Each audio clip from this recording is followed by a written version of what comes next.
Hello and welcome to Palestinapodden. Today's guest is the co-owner of the Educational Bookshop in Jerusalem. Middle East's only democracy arrested him and his uncle Mahmoud, two booksellers, in February, confiscated 250 of their books, in which many of them have not been returned. Most of the books containing Palestine or the Palestinian flag were confiscated. The attack on the Educational Bookshop has been one in many attacks on Palestinian-owned businesses and stores in East Jerusalem. As Nathan Thrall, an American author, would say, only an ideology as thin as paper is threatened by the words on a page. Today we will speak with Ahmad Muna and we will discuss life in East Jerusalem, how it is to grow up there, what the bookshop is, and how he experienced the attack that the bookshop went through in February by Israeli police. And we'll get some tips on great books as well. Tips on great books as well. So we really hope you listen carefully to everything that he says, because this is ordinary, unfortunately, ordinary Palestinian life. And we were so grateful that we were able to speak with Ahmad while he was here. So have a good listen and... Free Palestine. Free Palestine.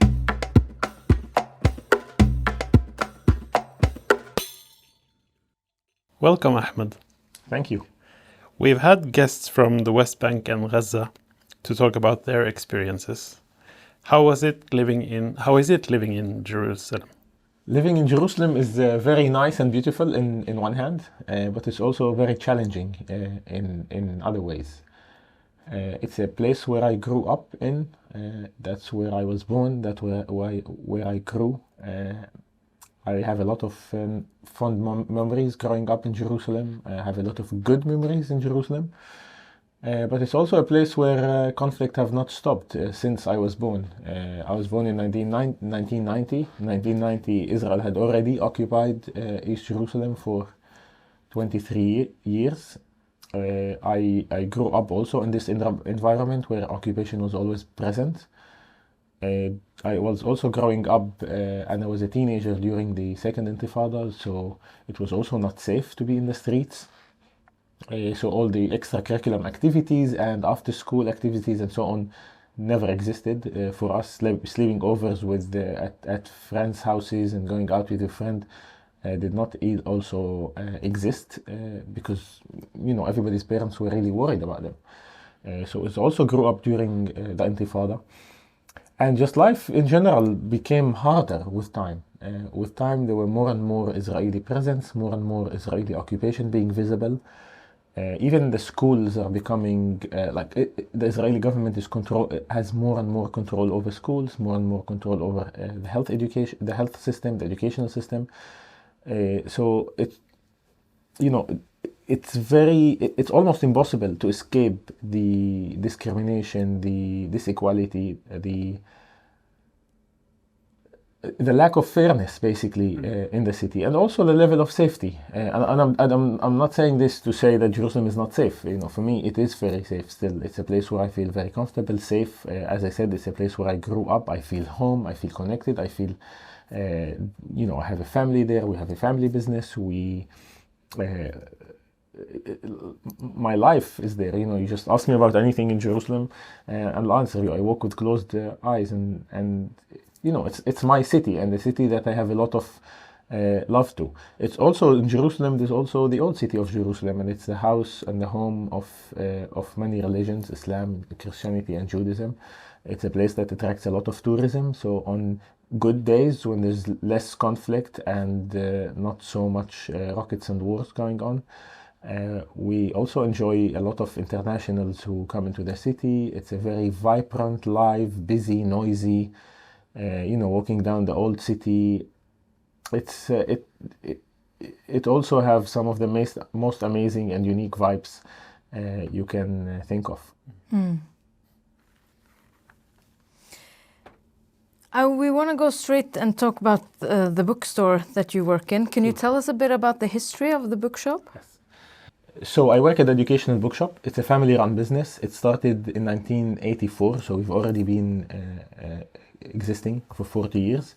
It's a project that was pioneered by my grandfather and father. We started in Salah ad-Din Street. Salah ad-Din is the main commercial street of East Jerusalem, just outside of the old city. If you're coming out of Herod's Gate, it leads you immediately into Salah ad-Din Street. It's a vibrant street full of many places to shop, clothing stores, food stores, bookshops, and many other options. Also some hotels, some cultural institutions. So we have been based there. We started our business selling Arabic books and stationery or office supplies. In 1993, with many internationals started to come to the city to basically contribute into the building of the Palestinian state immediately after the Oslo Agreement. Many of these internationals are diplomats, journalists, NGO workers, who also were interested in reading about Palestine in English, but also reading about Palestine by Palestinians. So they wanted Palestinian literature. They wanted to hear the story of Palestine by Palestinians. So we started to see this demand, and we started to import books in English, mostly from America and the UK, to Jerusalem to sell in our bookshop.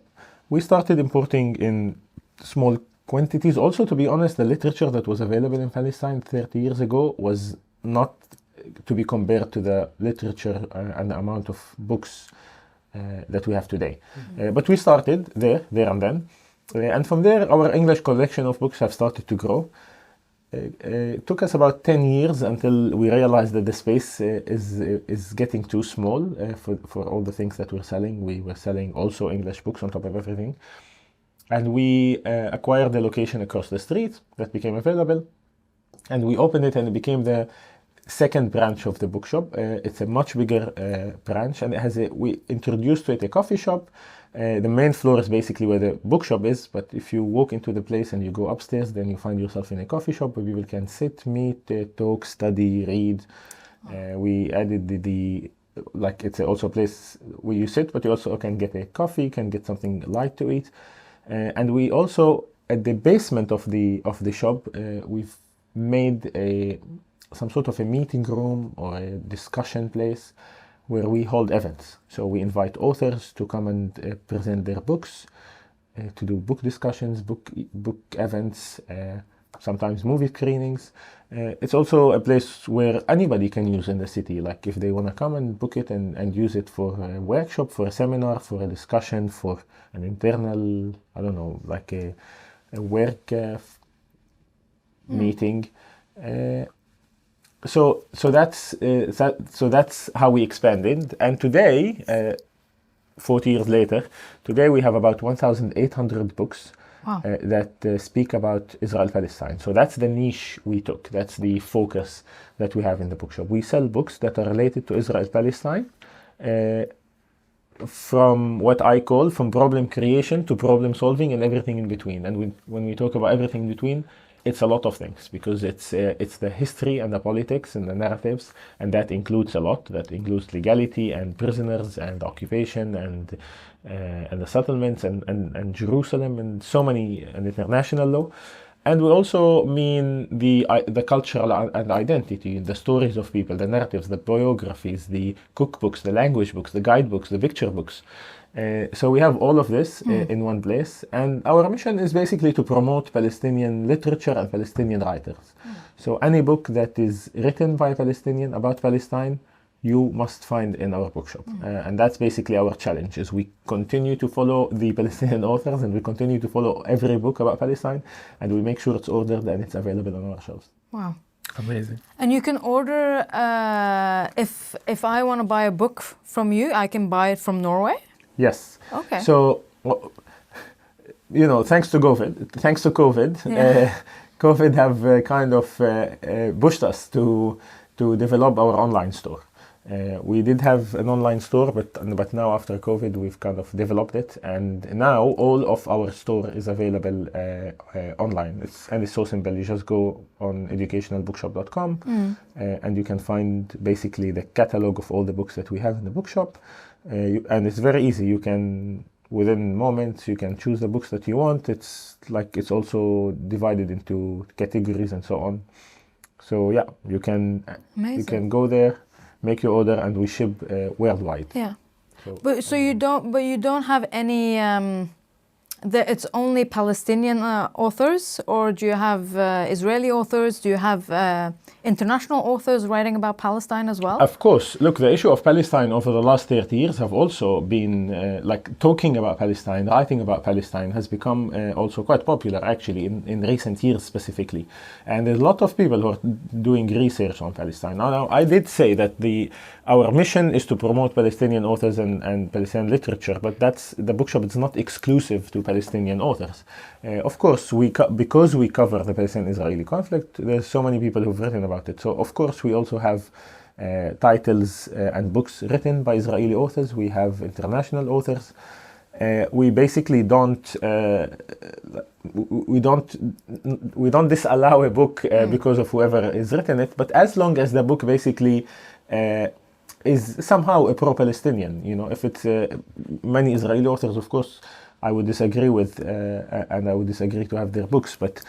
But Israeli authors like Noam Chomsky, like Ilan Pape, like Shlomo Sand, like Avi Shleim, these are authors that they promote Palestine. They are, defending the Palestinian narrative, even in their books. So for such titles, for such books, yes, we do have these authors as well, and even some of them have been invited to give talks in the bookshop or somewhere else in Jerusalem in cooperation with the bookshop. So it's not exclusive to the Palestinians. Of course, Palestinian authors are promoted in our bookshop, but it's not exclusive to the Palestinians. It's a bookshop that you'll find anything about Israel-Palestine that is that narrates this conflict from an international point of view, from a Palestinian point of view, highlighting a Palestinian narrative, showing the injustice, showing the discrimination, the lack of fairness, or the non-existence of any fair treatment of Palestinians. Whoever has written it, sure, they're welcome. Like we would welcome whoever wrote about this on our shelves. What kind of aspirations do you have for the bookshop, long term and short term? Look, wow. The bookshop is like our baby in many ways. I mean, it's a family business. It's older than me. So I grew up in the bookshop. I was 8 and 9 and 10 when I started to go to the bookshop in weekends and in the summers. And then I went to study abroad, and I came back, and eventually I've been working there for 10 years.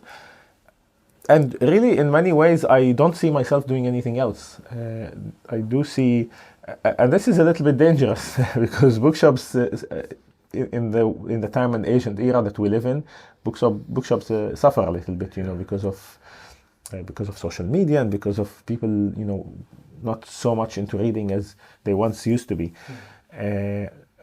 But nonetheless, I think the bookshop. The bookshop has managed to not only be a bookshop. I think it also became a place where many tourists come to visit. It became an attraction for anybody who's doing a research about Palestine, for anybody who's writing an essay about Palestine, or about the Palestinians, or about the conflict, or about even the greater Middle East. It's also because it has a coffee shop, it became a place of meeting. It's a meeting point, it's a hub. Because of the events that we do, it also has some sort of, it does have a little bit of some cultural aspect of cultural center. So in many ways, I think the bookshop have managed to make itself more than a bookshop. And because of that, it makes me less worried about it continuing. But yeah, as I said, I mean, I don't see myself doing anything else. So I do hope and wish that this will continue to be the case, and that and hopefully, my generation in the family, but also the next generation, would be interested in running the show. I think we have a family legacy of 40 years that should be preserved, that should be protected, and should be continued. So this is our long-term plan. We're, as I once said, as Jerusalemites, as owners of this business, we're here to stay. We love what we do. We like selling books. We like telling our story, and we want to keep doing this.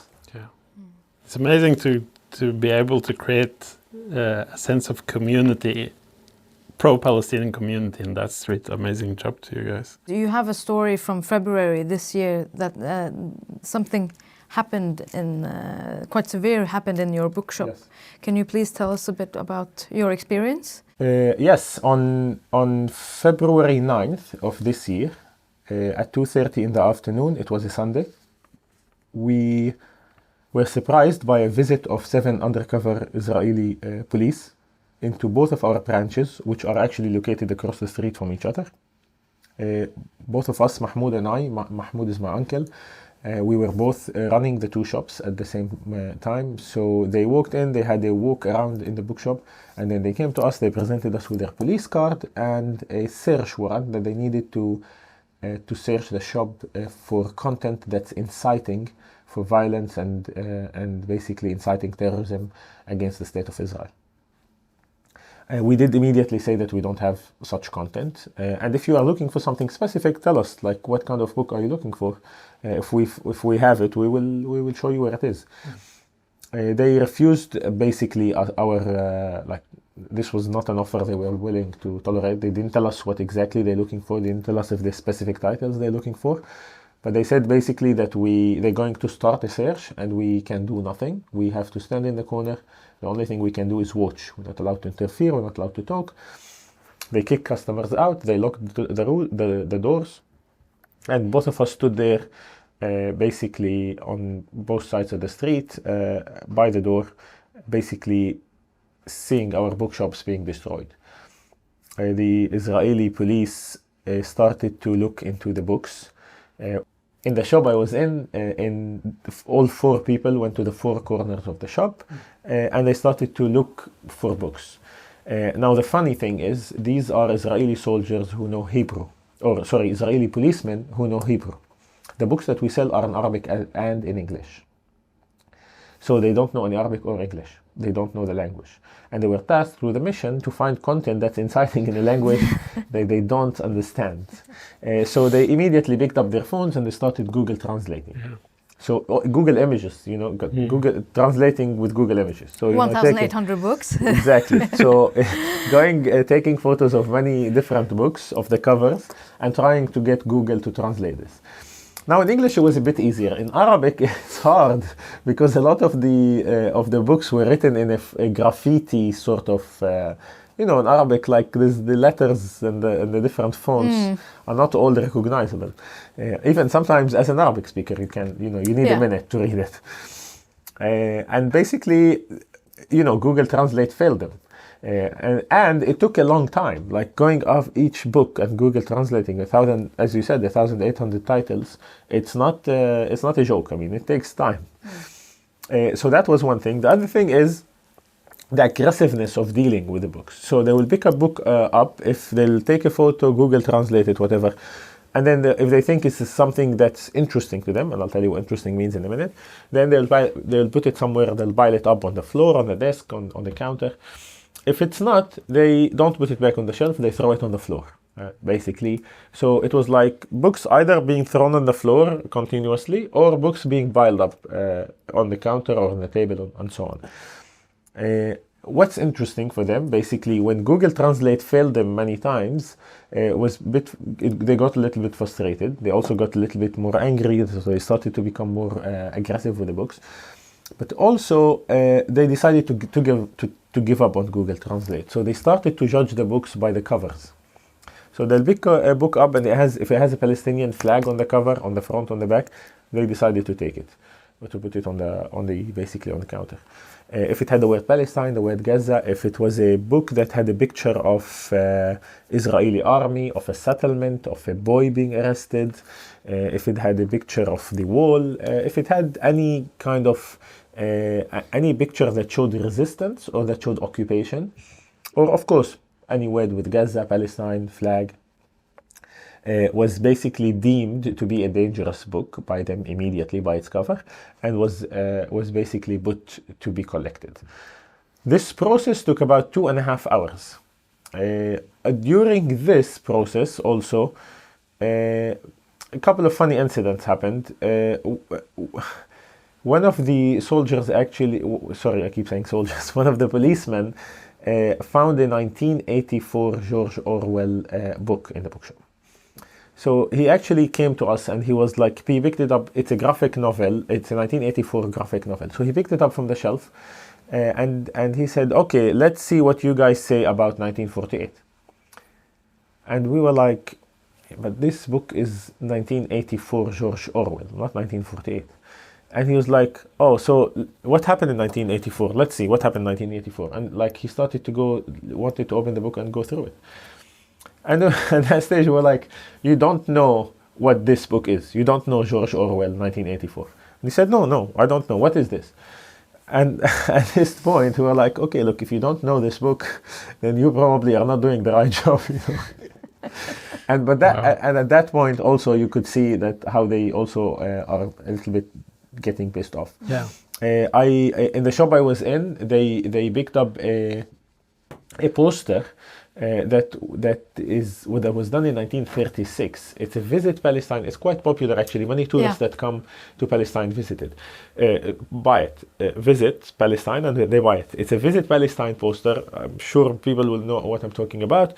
Visit Palestine is promoting Palestine as a country, and it's in the bottom down there it says 1936 and the name of the artist who drew it. Actually, the person who did it was a Jewish artist who did this poster to promote Palestine, visiting Palestine, to the Jewish people in 1936, even before the creation of the State of Israel.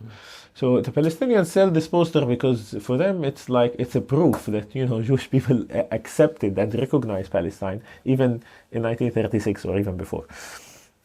So this is a book that we sell, you know, thousands of shops sell it all over the country.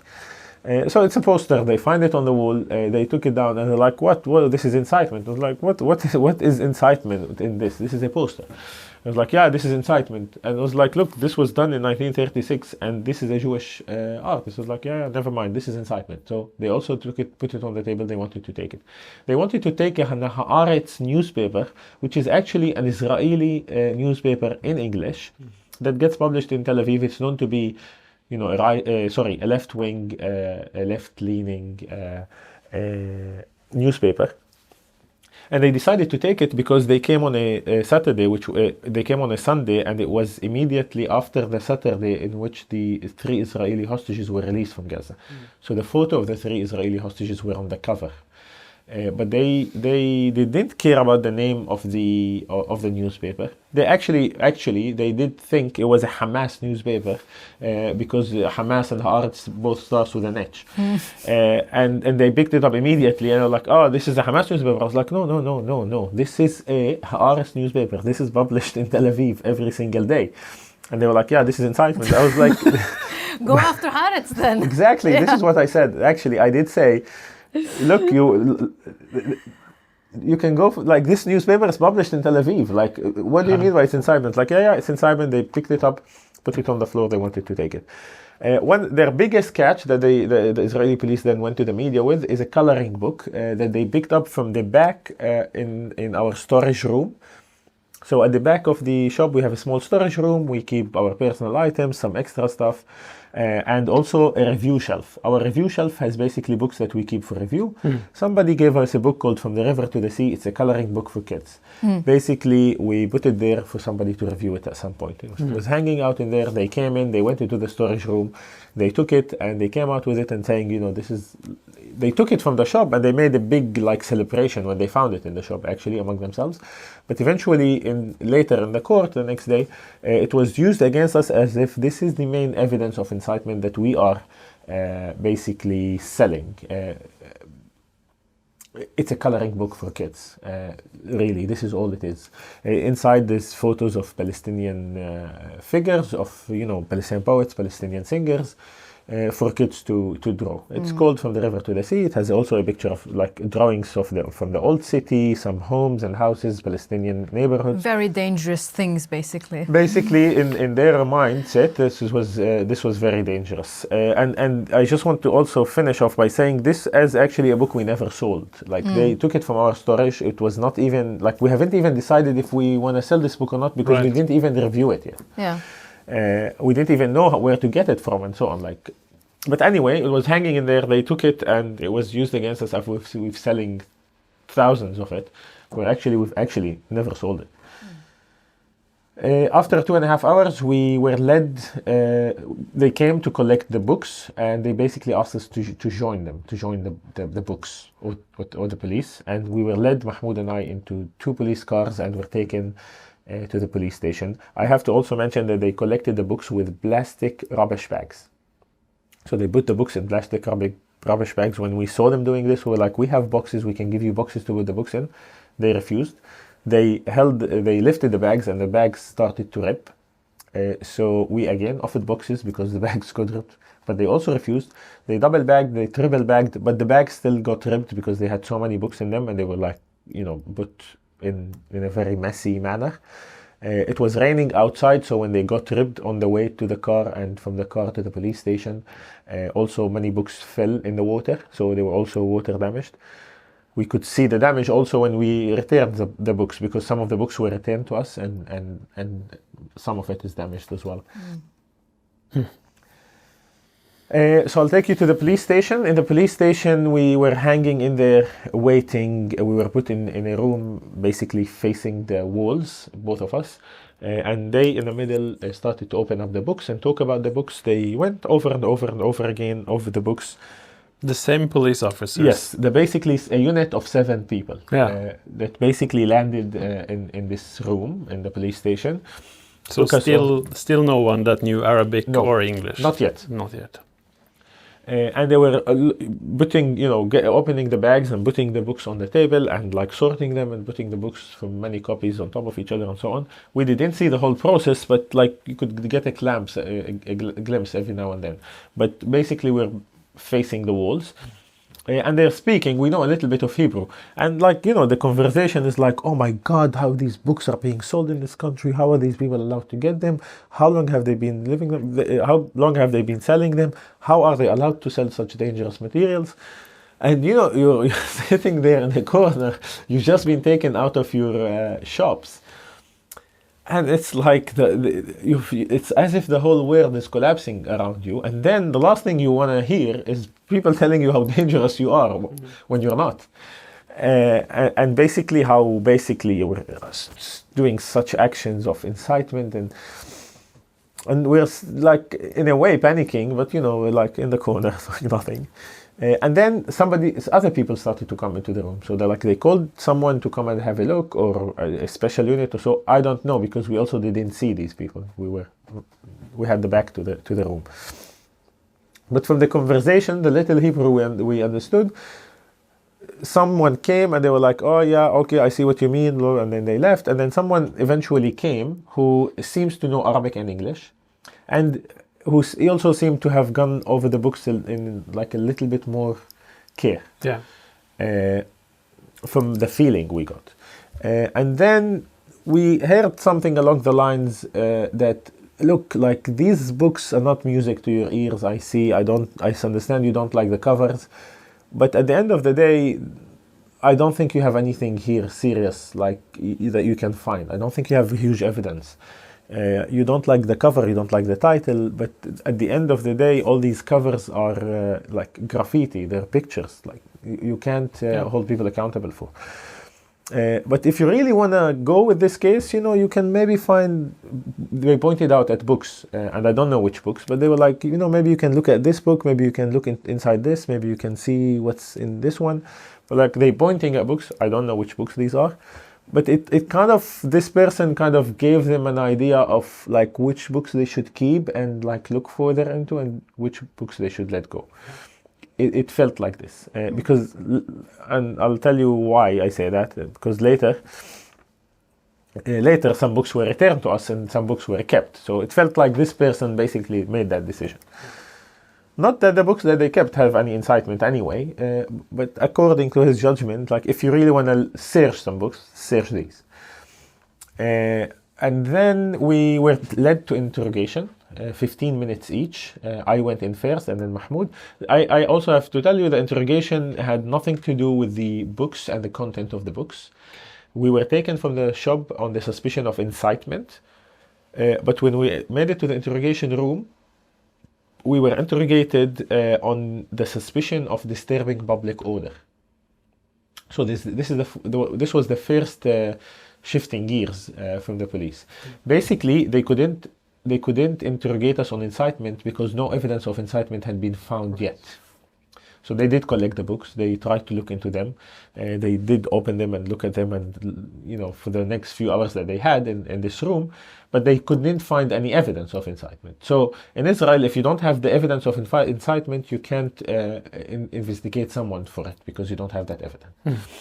But there's also another law, pretty terrible, that any police officer can stop you in the street and arrest you for 24 hours if they think you have been disturbing public order. So once we were there in the station, and this is like a catch-all phrase. This is what does it even mean? Exactly, like it's the judgment of the police that they think that you disturb public order. Right. I mean, you could be walking on the pavement, and according to the police, you're disturbing public order. It's very vague. It's very open, wide, and it's basically put there so anybody can be arrested. Yeah. So we were put there. In the police station, they needed to find something to keep us in there. So it was disturbing public order. So the questions were all directed to us as individuals and our working relationship with the bookshop, but not the books and the content of the books. It's like, what time do you work in the bookshop? Do you sell the books? What's your main job? What time do you open? What time do you close? Who also works with you? Who manages the shelves? Do you stocking and so on? But it's not about the content, you see. My first question I was asked actually was, tell me more about yourself. Another question I thought was a little bit not so smart. Was when I was asked, why do we have two shops across the street from each other? And the person interrogating me thought that these two shops are competing with each other. I was like, no, you've been to the shop. One is in Arabic, one is in English. But I felt even being to the bookshop and seeing that one is in Arabic and was in English was strange to ask me, are they competing? They're different. They're not competing. One is in Arabic, one is in English. Eventually, we were led out of the interrogation. We went again to that meeting room. We were told we're going to spend the night in prison. They made a few phone calls to see which prison they're going to send us to. My uncle was sent to the Russian compound prison in Jerusalem, known to be the worst prison in Jerusalem. And I was basically hanging in there waiting for another empty spot. And they couldn't find an empty spot for me. So they decided to keep me in a holding cell in the police station. So at that moment also we were separated. So Mahmoud went there. I knew he was going to another place. He didn't know where I was going. So that's also part of the psychology. It's like they don't tell you where you're going next. Like they come and take you from the room to somewhere else, but they don't tell you now you're going to interrogation. Only when you sit in the room, you understand you're being interrogated. When they also as a Palestinian that you're going to be splitted. They're not going to hold you together in the same space. For some reason I didn't think we're going to be separated. Okay. I don't know why, but it didn't occur to me that they will separate us. Yeah. But you're probably right. I mean, they always do that, correct? But I don't know. I just didn't think about it, and then it happened in front of my eyes. Yes, we were separated. And I would spend the night in a holding cell. The next morning, we met again in court. So they were taken again separately. So I saw him again after, the next noon in court, where we also had a chance to talk to our lawyer maybe 2-3 minutes before the court for 2 or 3 minutes. And then after the court, we were separated again. Yeah. The conditions that we were kept overnight are so horrendous as well. I didn't have any food for 24 hours up until the court, and only was offered food because my lawyer asked for it. He asked me if they gave any food, and they did. I was basically kept in a holding cell where you hold people for hours, but not for a day, not overnight. I was staying in a cell, a solitary confinement by myself, has no window. It has no way of knowing the time. So there's no clock, no watch, no timing. And it's a cold cell. It was in February, so it was pretty cold. And you sleep on a concrete bed, a bed made of concrete with a very thin yoga style mattress. No pillows, covers are very small and thin.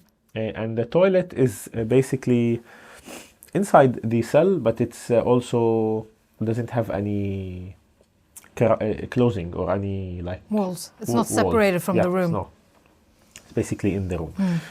So in a way, you thank God that you're the only one in the room in certain ways, because Mahmoud spent the night with 8 other people in the room, and it was a bigger cell, but it also had the same, more people with no windows, with no way of knowing the time, and also with the toilet situation being pretty humiliating, actually. So the next day at noon, when we convened in the court, the police lawyer basically asked for 8 days of extension. They basically went to the judge and said, "Look, we've raided this shop. We have collected this material. We need to look more into it, and we need 8 more days to keep these 2 people basically in custody for 8 days until we continue collecting evidence and find evidence against them." Our lawyer went to the judge as a response and said, basically these people should be released as soon as possible. They shouldn't be here. They have been arrested without an arrest warrant to start with. There's no reason to keep them because no evidence of incitement had been found. And basically he used an argument that basically, look, if you work in a supermarket, you're not responsible for every ingredient of every item that you sell. And you're not supposed, you're not expected to know every ingredient of every item. And there are people selling books. They're not the people who wrote it. They're not the people who published it. And not that there's anything wrong with these books, but on what basis, you hold people accountable on books that they only sell? Yeah, exactly. And anyway, we're really confident that there's nothing in the books. The books that we sell are books that are published by highly reputable publishing houses. They're available everywhere else in the world. You can also buy them from other places. I mean, if we're inside, then Amazon insights, then Blackwell's insight, then W.H. Smith is insight. I mean, these are books that are also published by Penguin Random House and Hachette and other academic publishing houses in Columbia and university presses and Oxford and Harvard. I mean, and many of them are academic work as well. So there's no way, shape or form that this is, no publishing and no author will even take the risk of publishing something that's inciting. So it wouldn't even get to us. So these many arguments were used as well. There were also many people in the court. There were diplomatic missions that attended. There were 9 diplomatic missions that attended our court in Jerusalem. There were a demonstration happening outside. There were many journalists and in the corridors, friends, family. There were people who bought the books that they bought from us in the past and were holding them in the basically outside or inside, saying, I have this book, sort of thing. But how did people find out that you were arrested? So when they raided the shop, they immediately confiscated my phone. So I was not allowed to talk to any, I wasn't allowed to communicate with the outside world. Now this took 2.5 hours. Within these 2.5 hours, my uncle Mahmoud managed, somehow he still had his phone with him. His phone was not confiscated. So he managed to call his brother in the meantime, who's my other uncle. So he did arrive just before we were going to be taken. So we saw him as we were leaving and we gave him the keys to the shops and we were gone. So he was the only person, if you like, who knew about this happening. I mean, it also happened in the street. So you have the neighbors and the friends and people gathering because there's police arresting people. But this is like rumors, people start to say, the bookshop owners were arrested and so on. But a direct contact that we told a family member that this is happening, we only had one chance, and it was used by my uncle. Basically, he managed to call his brother to get into to the scene, and he managed to get there before we left. And then he was the person to basically inform the family. And then, as we were told, we were inside the prison, but as we were told when we left that, such thing doesn't get hidden, because people get arrested from a main commercial street. So people started to talk about it. Eventually it came I think one family member actually went to the media with the news. I called the media, I think it was Haaretz perhaps, the first people who he contacted. And there was somebody who wrote an article in there that basically started to be distributed on social media, on WhatsApp groups, and made it. So by the next morning we were surprised because we left the shop and nobody knew this was even happening, apart from one family member. 24 hours later in the court, we see a huge amount of people. We get told that there's a demonstration happening outside for you, and we see diplomats in the courtroom. So for me personally, I was shocked. I was positively shocked. I mean, don't get me wrong. I was but you're kept in the dark. You spend the worst night of your life in such conditions. And there's a lot going on your head, and then the police they come and handcuff you, and they take you from place to another in a car. You don't know where you're going. You end up in court, and then they open the door, and it's the first interaction you have with the outside world. It's 20 cameras pointed at you, journalists shouting your name, and people you know, people you don't know, friends, family. It's everybody is there on the corridor, and you're led walking down this corridor, and I've seen 50, 60 people that I didn't even expect to see. I didn't even know if they knew or not. Right. It was shocking, but it was an amazing surprise. It was a happy surprise. And actually, it does make a difference that you go to court and actually you have some sort of a backup, if you like. It really makes you feel so much better. Yeah. You have a whole community behind you. Indeed, that's exactly what it feels like. It feels like you're not being left alone. And whatever would happen to you, there's all these, at least the 100 people that were there, they're there just because of you, just because of your work, just because of what you do, just because they appreciate all of what the bookshop stands for, and it really makes you indeed feel this sense of community and the meaning of community and the importance of community, very much so. Sorry, I was just gonna go into the court. Yeah. So after all these arguments presented in the court, and while all of the I think also the international presence in the court kind of helped in reducing the expectation. So while the police asked for 8 days and our lawyer asked for nothing, the judge went to make a decision that he's going to keep us in custody for 1 more day, and then he will release us on a house arrest for 5 days. So that was his immediate response in the case, So that basically is the decision, unless the police has the chance to change this the next morning, within the next 24 hours, if they take us to court again. If they take us to court again before we get released the next day, supposedly if they do find evidence, then they can go to court again, and then a new decision will be made. But if that's not the case, then he will let us stay for 24 hours, and then we're allowed to spend the next 5 days at home. We left the court on that basis. It was not the best decision you can get, because honestly we should have been released because we have done nothing. But given the circumstances and what they've asked for, there's nothing you can do at that stage. That's it. We were led immediately to the corridors. The lawyer told us, "I'm going to appeal this decision. It's not you shouldn't stay. I'm appealing. I'm studying the appeal process." Okay. And then we went back to be separated. And then at about maybe 5 in the evening, I get called again from the holding cell. put in a car, and taken to court. I kind of knew I was going to court because the lawyer told me I'm appealing this. So I had a feeling. I was going to the court. This time I was not in a boxcar, so I could see where we're going. So I also, from the directions, I could tell we're going to court. We arrived at the court. We go to the second floor. The appeal court is about to start. Mahmoud did not make it to the appeal, and the lawyer asked for him, and they said they didn't have enough resources to bring him to the court. And this is something else actually to talk about.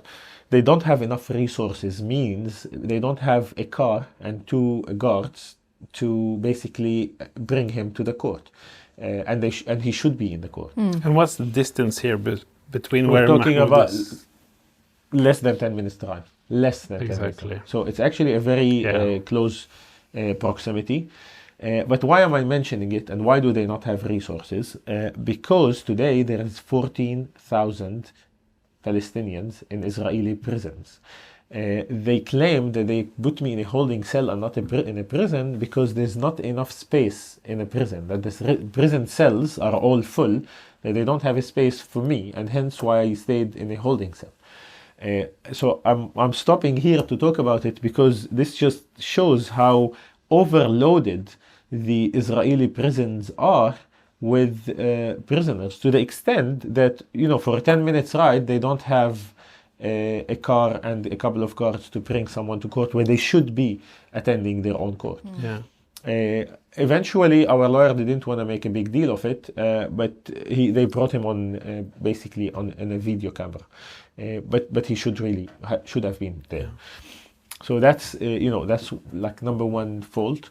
Number two is, by then our lawyer had discovered that the police didn't follow the right procedure to come to the bookshop and to raid us, because to raid and arrest people on incitement, you have to, the law says, you have to find the evidence that there is incitement, take it to the general prosecutor. The general prosecutor approves the request, and then with their approval, you go to court, you get a warrant that you want to search this place, and then you go and collect that evidence or arrest the people because you have the evidence.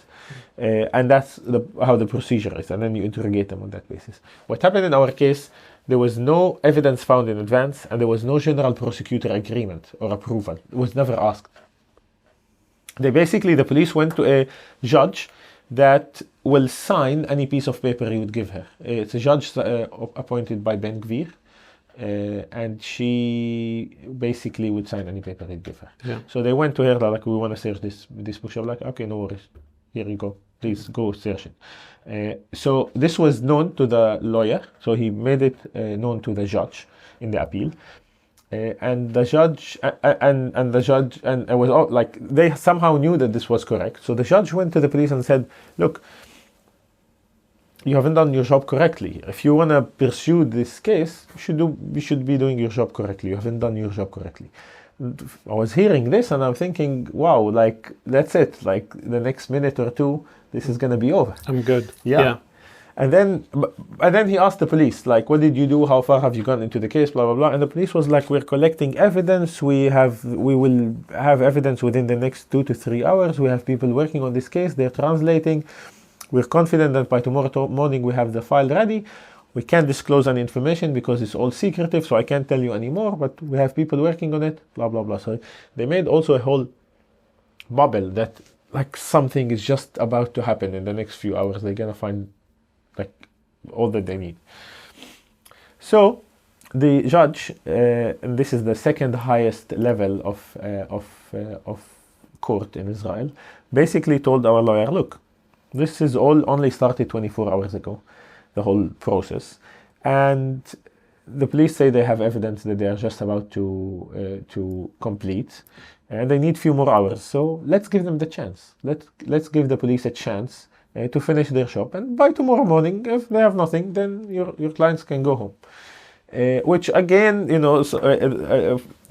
talked about the overloads of Israeli prisons, of Mahmoud not being able to be there, and then the police not doing their job. All of this, yet the police is given a chance by an appeal in the appeal court in the appeal court to basically continue to keep us for one more day. The next day, okay, we go back to our places, sleep. The next morning, we get released without going to court, with 5 days of house arrest, with a release fee, with a bail, and with 20 days of not being able to go to the bookshop.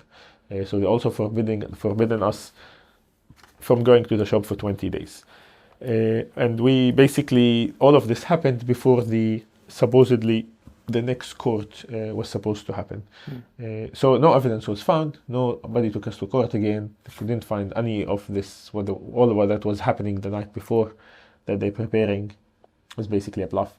And we were, by 8:30 in the morning, they started the procedure of taking us, of releasing us on bail, on paying all the money that we had to pay to be out, but also the restrictions. And at that point, you do sign the restriction order because you just want to get out of there. Although it's also not fair, because why should I stay if no evidence has been found against me? Why should I stay at home for 5 days, and why should I not be working in the bookshop for 20 days? And the decisions were actually taken, the restrictions were against us personally. I mean, they came to look for content in the bookshop. They couldn't find it, so they went after us. We were the ones punished after all. The shop remained open, so thank God as well. But like, our business continued to operate. The people who took the punishment are actually the individuals. It's a lot to take in. I can't even think of, like, with your story, we have like probably 40,000 Palestinians that's also in prison for like police not finding evidence and twisting the case to make it a personal case and then developing and just staying in prison. So it's a lot. Yeah, it's a lot. Because I saw you yesterday as well when you spoke about this, and I still get the same feeling when you talk about it now. And one thing is that this is so important for people to know, because we have a quote here actually: when a regime is afraid of books, it is yet another sign that its days are numbered. And it's by Ilan Pappé. And it tells us so much about the fear of every evidence, that even the word Palestine is said by people is a form of resistance. But the fact that they say they have, and this is very like Israel, typical Israel, like they say they have some sort of agenda, and then they end up changing their agenda, or they change their goal halfway through. And this is a very clear example of, as you said, like they went for the books and the individual was punished. So that's one reflection that I make. But I'm also like, when I sit and hear about this, is if I can take it on a personal level, it's just the travel of, it's so weird, because both me and Nader are Palestinians. Our family were from Haifa. They took a completely different journey out of Palestine in 1948. They ended up in Lebanon, they traveled, and then we ended up here. And it's, when we've met Palestinians from Palestine, I just feel this sense of, it's very, I don't know how to describe it, but we're all the same, but at the same time you have to live under the occupation and we don't. And I think it's if I'm allowed to say, it's a curse and a blessing to be living outside of Palestine and also be living in Palestine. But it just really, it's, I don't know. I don't know what to say, basically. I just, but I'm very happy that you get to share this story and that Thank you. People can hear it. And then I want to ask you, what can people do to support Palestinians, and in Palestine especially? Thank you so much. I appreciate all that you said. This is a good question. What can people do to support Palestinians? And sometimes it feels like this. It feels like there's so much you can do, and sometimes it feels like this. What can I do? Like, this seems to be nothing you can do. I think the Palestinians, after 75 years of all of this going on, with 50 some years of occupation, I think many Palestinians feel, or I would not be surprised if many Palestinians feel that they are left in the dark, or that they've been forgotten in a way. And I personally found it very uplifting when I did see, as we mentioned earlier, the community standing for me. Like this, for me, was the biggest gain from all of this. That there's some, like, you know, no matter what happens to this, there will be that, you know, whatever it is, 20 or 10 or 5 or 200 people who are gonna just do something for you. And I think this brings a feeling of warmth and of comfort to people's hearts in ways we don't know. So my advice, and I've been asked this question quite a few times actually recently, and I can't think of a better answer than telling people that go to Palestine, you know, book a flight and fly over, and meet Palestinians and tell them how you feel and tell them that you think of them. Connect with the Palestinians. You can connect with Palestinians here. In other countries, you can easily. Many Palestinians are also available on social media. Many Palestinians are, you know, you can reach them through influencers, through. It's easy to reach the Palestinians, and it's also easy. It's not actually that complicated to go to Palestine. You can actually just you know, book a flight and make your way in, and Palestinians will appreciate that so much. You know, they're also, you can support Palestinians by demonstrating. You can, you know, you go to that weekend protest. You can support Palestinians by attending an event, by doing a fundraiser, by donating in a cause or two. All of these are amazing things, and I'm not saying that people should stop doing them. They all are effective in their own ways. But I think if you really want to touch people, if you really want to, like, people are not poor as in they don't have food on the table in Palestine, but I think people do want to hear that affirmation and see an affirmation that someone is by them, that somebody is standing with them. And there are programs actually that are available today where people can go and spend 2 weeks in the West Bank, or a month, or 2 months, or 3 months, and spend your time with the Palestinian family. Is also a way to understand the culture, to see firsthand how things are being done, how the arrests are being done. What does it mean to live under occupation?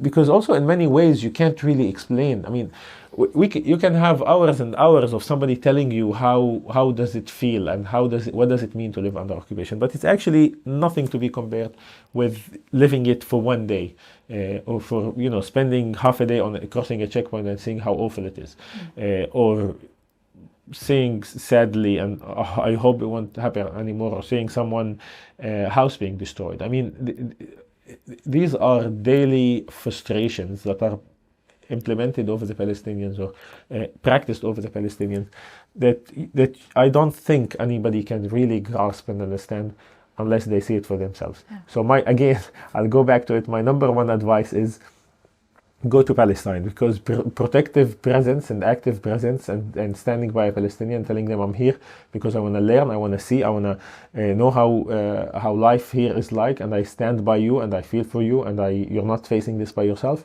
I think this makes the biggest difference. That actually brings so much comfort and warmth and a sense of solidarity, a meaningful solidarity, than anything else.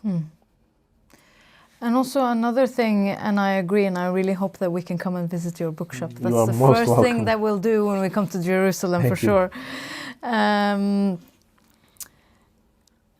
Do you think that, because I'm trying to think, why would they raid a bookshop? And I sort of said the Ilan Pape quote, which makes sense to me, but what is your understanding of why? I mean, it's a bit of a weird question, I guess, but why do you think they attacked the shop? I think it's really hard to look for a sensible answer, because really many things don't make any sense, and this is just one more thing that doesn't make any sense.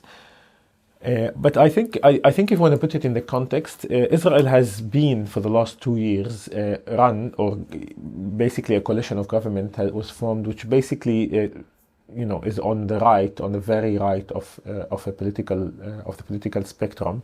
It has people who are from the right, but also from the very right, who are basically Israeli settlers who advocate for basically calling all of the land Israel from the river to the sea, don't recognize Palestinians, don't see Palestinians, want Palestinians to leave the land. They ask for the continuous expansion of Israeli settlements. And basically, two of these people with this settler mentality are basically ministers in this government. And one of the main figures is Ben-Gvir, who's basically in charge of security and police.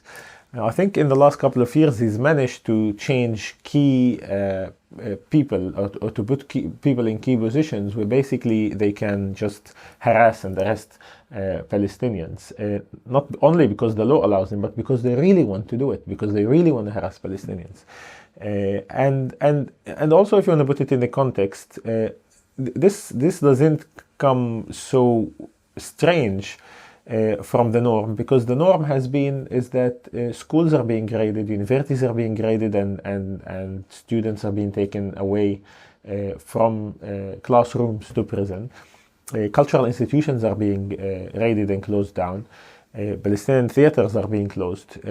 Any basically organization or institution that promotes Palestinian identity, Palestinian culture, is being attacked in some shape, way, or form, whether their taxes or their registration paper or their license or the certain event they're holding or the certain person they're hosting. And I think if you put us in this context as a bookshop, it doesn't surprise me so much that a bookshop gets raided, because that's been the norm, because cultural institutions are being raided, because talking about selling a book that has a Palestinian flag basically is a dangerous activity in the minds of the occupier. The same as if you're promoting a song about Palestine. The same if you're doing a dance that's promoting Palestinian culture. The same if it's a play that is telling a Palestinian story. For all, basically anything that has to do with Palestine, with the Palestinian identity, with the Palestinian culture, promoting it, highlighting it, telling it, showing it, saying it's there, is basically becoming something that you shouldn't be talking about. Unfortunately, like I'm not saying we shouldn't be talking about. On the contrary, we should be talking about. But in the eyes of the occupier, they basically want to suppress that freedom of expression even more. And I think also we have to be careful, because this is not only an attack on freedom of speech and freedom of expression, full stop. This is an attack on freedom of speech and expression when it comes to Palestinian identity. If you are talking about other identities, if you're promoting something else, then this attack on freedom of speech and expression will not come near you. But the institutions that are suffering are those who are suffering because the lack of freedom of speech and expression is because of their work on promoting Palestinian identity. And I think it's just the timing of this government. This was followed by the beginning of the war over Gaza that has gone also for way too long, and then everything that followed, to other wars, to other locations, and I think it just makes the Israeli police inside a little bit more furious and a little bit more aggressive and a little bit more harassful. And they basically just try and find something new every day and someone new every day to harass and to go after. So I don't think it makes any sense in a way, but I think if you put it in the context of everything is happening, also people get arrested for social media posts, for writing on Facebook, for their songs, for their comedy. Comedians also get arrested because of the jokes that they make. Yeah. So in the context of all of this, sadly, it's sad to say that it's not so surprising that the raid happens. Did some goals change after some aspirations change after the raid? No, No, our goals and aspirations have not changed. We used to promote Palestinian writers and literature. We used to open 6 days a week, and after the raid, we continue to open 6 days a week. And actually, after the raid, we had some more busy periods, so we even stayed open a little bit later. Our mission continued to be the same. We continue to import books. We continue to bring the new books on the conflict, on Israel-Palestine. So our goals and aspirations have not changed, and they should not change. We're confident of what we do. We know what we're selling. We are selling books that are that should exist and people should read, and they are completely fine and okay to read and to sell, and we will continue to do so. So me and Rania have been sitting here for over a year now and promoting some books here and there. But we want, we have an expert here, so we have to ask you. Yeah, we're looking for the hidden gems, the one that maybe didn't get enough attention, the books that didn't get enough attention. In terms of book recommendation, there's a book that I recommend called Daybreak in Gaza. It came out in October 24, basically exactly 1 year after the war on Gaza. It's interviews and testimonies from 110 people who lived in Gaza over the course of this year under the war. There were interviews made by few people interviewed the Gazans, and then they wrote their stories, they edited it, and they basically collected it all and put it in a book. It was published by Al-Saqi Books in London, and it's a great book to really get some of the things that are happening in Gaza, but also for the readers to amplify the voices of those people who are actually in the book. So I do highly recommend it. It is on our website, so you can go to educationalbookshop.com and order it. There are other books that we can also talk about. There's, for example, The 9 Quarters of Jerusalem, which is a book about the social history of the old city of Jerusalem.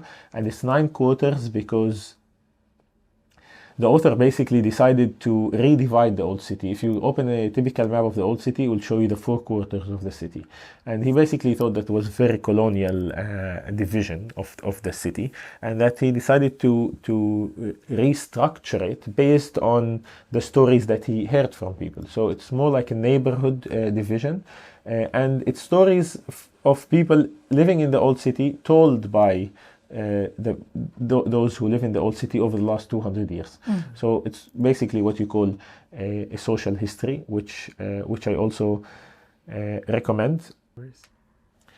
Another book recommendation is Mother of Strangers. Mother of Strangers is also for a Palestinian author called Suad Al-Amiri. Suad wrote the story. Basically, her father is from Jaffa.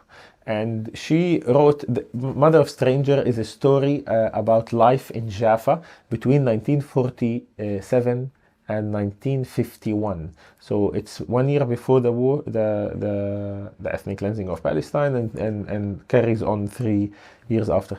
And it's a story of Jaffa told by the eyes of 2 lovers that lived in Jaffa at the time. So it's the 2 characters, and how they used to meet and hide and so on and work, because one of them is a mechanic, and then the war happened and they were separated and they were trying to find each other and so on. So it does take place around the war, and it talks about how Jaffa was such a vibrant and amazing city, and all the Jaffa oranges that everybody used to work in Jaffa, and the population of Jaffa that was 60 and 70,000. And the book is called Mother of Strangers because Jaffa was the mother of strangers, because everybody in Jaffa was a stranger, because it had all these strangers that came to Jaffa to work, because they were the financial and economical hub where all these oranges were being made and distributed to the whole world. And then how all of this collapses within months, and the population becomes 3,000, and how everybody leaves Jaffa again. Of course, also told by the eyes of these 2 characters. But the hidden story of the book is also Suad's own story, which actually what inspired her to write all of this book is her dad's story. Her dad is from Jaffa. She went to look for her dad's house a long time after her dad passed away, and described the house to her. And when she went to find the house, she couldn't find it. She couldn't find it because it either was destroyed or because so much have changed that the description that her father gave her was no longer relevant. But she fell in love with the city, and for her love of the city and the digging and the asking, and she kept asking and asking and asking, and while she was asking, she started to discover so many things about Jaffa that was basically worthy at the end of all the information that she collected, actually made a story about Jaffa, and it's a true story. The characters in this are actually, some of the events that she describes, the events are correct, the events of the war as well, but also the two characters that she based the story are actually true people that she had met also. So it's also a fascinating book in every way, shape or form. And finally, also Suzanne Abu Hawa is another amazing author when it comes to Palestine, and maybe people know her Mornings in Jenin book, but she has just published another book called Against the Loveless World, which is also comes at a high recommendation from us in the bookshop. Basically, we have 1,800 books. I can't We'll list them all now. I can't recommend them all, but the good thing is people actually can buy from us online, and it's easy, and it will get to them, so they can just go on the website, and if anybody needs any help, we're always there to help, so they can just write to us. We love selling books about Palestine, so we'll be more than happy to answer questions. Ahmad, thank you so much for taking the time to speak with us. And it's both it's infuriating hearing about what's happening to Palestinians in Palestine. But it's important that we keep resisting by telling these stories as well. So thank you so much. Yeah. We were all sitting and following what happened to your bookstore, and we even talked about it in one of the episodes. Yeah. And to sit here and talk to you and get the story directly and share it with our audience, it's an honor. Thank you. Thank you so much. I really enjoyed it very much, and I thank you for giving me the chance to be here and to talk to me. I value it a lot, and I wish you all the very best with this podcast. You too. And next time we'll see you in Jerusalem. In Jerusalem. Inshallah. Thank you so much. Thank you.